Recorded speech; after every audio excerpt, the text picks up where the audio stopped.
మీ business ఏదైనా మీ ఊర్లో promotion చేయాలంటే అది సుమన్ టీవీతోనే సాధ్యం. ఇప్పుడే సంప్రదించండి.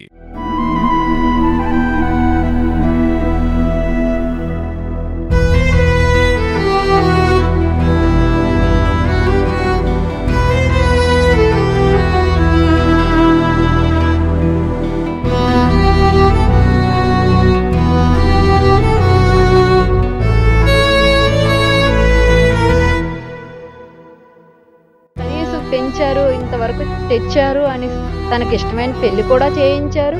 అది కూడా మనసులో పెట్టుకోకుండా ఇంత కిరాతకంగా చేశాడంటే సో వారి యొక్క కుమార్తె రాధ ఎవరైతే భర్త చనిపోయి తల్లిదండ్రుల బాధ్యత కూడా కొడుకు బయటకు వదిలేసినప్పుడు కూడా తల్లిదండ్రుల బాధ్యతను మోయకుండా భర్త చనిపోయిన నా తల్లిదండ్రులకి నేను నా వంతు సహాయం చేస్తానని ఎవరైతే ఉన్నారో రాధ ఇక్కడికి వచ్చి నా తల్లిదండ్రులను చంపింది ఇక్కడే, మా నాన్న ఇక్కడే ఊపిరి కోసం కొట్టుముట్టిలాడాడు, మా అమ్మ నన్ను రక్షించండో, నా ప్రాణాలు పోతున్నాయో, నా కొడుకు ప్రాణాలు తీసేస్తున్నాడో అని కాళ్ళు ఏలో పట్టుకొని ఈ ప్రాంతంలోనే అందరినీ ప్రాధేయపడింది. కానీ దేవుడు అన్యాయం చేశాడు. తనకి న్యాయం చేశాడేమో, ఆ కొడుక్కి న్యాయం చేశాడేమో, నాకైతే మాత్రం భర్తని దూరం చేశాడు, తల్లిదండ్రులని దూరం చేశాడు. నాకెందుకు ఈ బ్రతుకు, నేను ఇంకెవరిని చూసుకుని బ్రతకాలి, నా పిల్లల మొహం చూసుకుని బ్రతుకుతున్నాను తప్పితే నాకు ఇంకా బ్రతకాలని కూడా లేదు, అందులోని నన్ను కూడా చంపేస్తానని మా తమ్ముడు సవాల్ విసిరాడు. సో బిక్కుమంటూ బ్రతుకుతున్నాను, ఏ నిమిషాన ఉపద్రవంలా వచ్చి పడతాడో, నన్ను ఏం చేస్తాడో, నా పిల్లల్ని ఏం చేస్తాడో అంటూ భయభ్రాంతులకు గురైన ఆమె ప్రస్తుతం అయితే ఇక్కడ ఉన్నారు, మాట్లాడదాం. అమ్మ నమస్తే. అమ్మ మీ పేరు? రాధా. రాధా గారు, మీ మదర్ ఫాదరు అంటే అత్యంత బాధాకరం. రోజు వ్యవసాయానికి వెళ్ళి వచ్చి వారి యోగక్షేమాల్ని ఇంటి దగ్గర ఉండి నువ్వు చూసుకునేదాన్ని, అలాంటిది ఒక్కసారిగా మీ బ్రదర్, మీ అన్నయ్య అలా చంపేయడం సో చాలా బాధాకరం. అసలు ఏంటి తగులు, దేనికి, ఎందుకు అంత కిరాతకంగా చంపాడు? తగులైతే ఏమీ లేదు, కొంచెం అప్పు ఉంది. ఎవరికి? అమ్మ వాళ్ళకే ఒక 20 లక్షలు అప్పు ఉంది. 20 లక్షలు అప్పు ఉంటే అది తీర్చమని ఒక 2 సంవత్సరాలుగా గొడవలు అవుతున్నాయి. తీర్చను చేయను అన్నారు. ఇంటి మీద లోన్ పెట్టారు 10 లక్షలకి. పెడితే ఒక 3 టైమ్స్ ఇంటి వాళ్ళు, బ్యాంక్ వాళ్ళు వచ్చారు. వచ్చేటప్పుడు నేను 3 ఈఎంఐలు కట్టాను. అదే నాకు భర్త లేడు, నేను పిల్లలతో ఉన్నాను, నాకెలా అవుతుంది అనేసి మా నాన్నగారు ఆ 30 సెంట్లు అప్పు తీరుస్తానని ఆ 30 సెంట్లు నాకు రాశారు. ఈ 3 ఈఎంఐలు కట్టాను కాబట్టి అది కట్టానని కక్ష పెట్టుకొని మొన్న 2 టైమ్స్ కూడా అడిగారు. పెద్ద మనుషులతో పెట్టి అడిగించారు. నేను ఇచ్చేస్తానని చెప్పాను. కానీ తనకి ఏమనిపించిందో మరి తెలియదు, ఇలా చేయించాడు. ఇప్పుడు మీ అన్నయ్య అంటే గొడవ పడుతూనే ఉండేవాడా? మీ అన్నయ్య మీతో ఎలా ఉండేవాడు ఇంట్లో?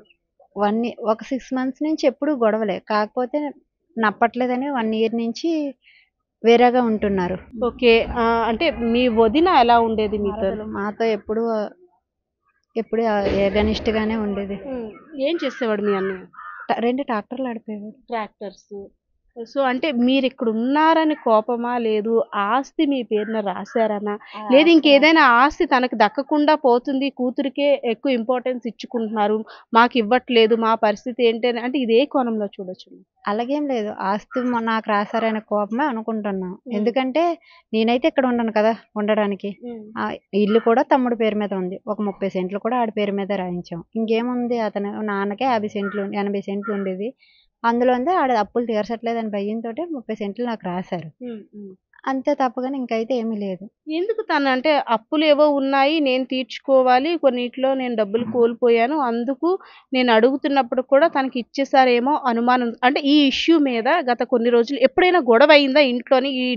ఈ సైట్ గురించి కానీ, మీరు కట్టిన ఈఎంఐలు కూతురికి ఎందుకు ఇస్తావు, నేను అదేదో చూసుకుంటానని గొడవలు అయ్యాయా? దాని గురించి అయితే అవ్వలేదు. అప్పులు తీర్చమని మాత్రమే అడిగించారు. ఒక 1 ఇయర్ నుంచి పెద్ద మనుషుల దగ్గరికి వెళ్తుంటే తను ఏమీ లొంగలేదు. అయినా సరే బ్యాంక్ వాళ్ళు పంపించారు ఇంటికి.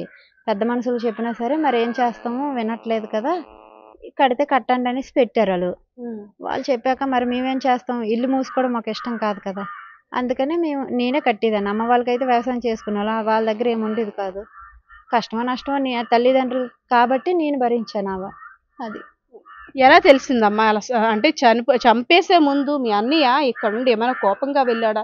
నార్మల్గా పొలంలోకి వెళ్ళారు, తోటలోకి వెళ్ళిన తర్వాత ఇలా చంపేశాడు, ఇలా చనిపోయారు మీ అమ్మ ఫస్ట్ చూసింది ఎవరు, మీకు చెప్పింది ఎవరు? నాకైతే నేనైతే ఇక్కడ లేను. నేను ఆనందపురంలో ఉంటాను. ఇక్కడ ఎవరో చూసి ఒక ఆవిడ ఫోన్ చేసింది, నాన్న చనిపోయారు అనేసి.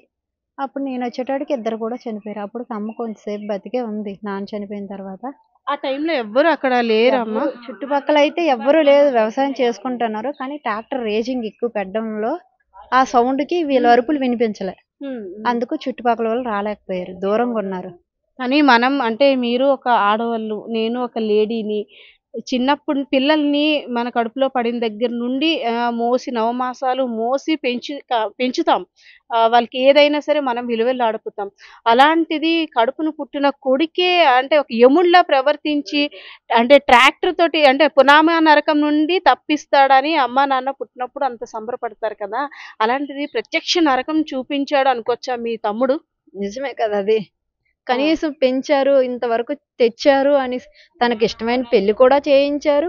అది కూడా మనసులో పెట్టుకోకుండా ఇంత కిరాతకంగా చేశాడంటే అంతే కదా.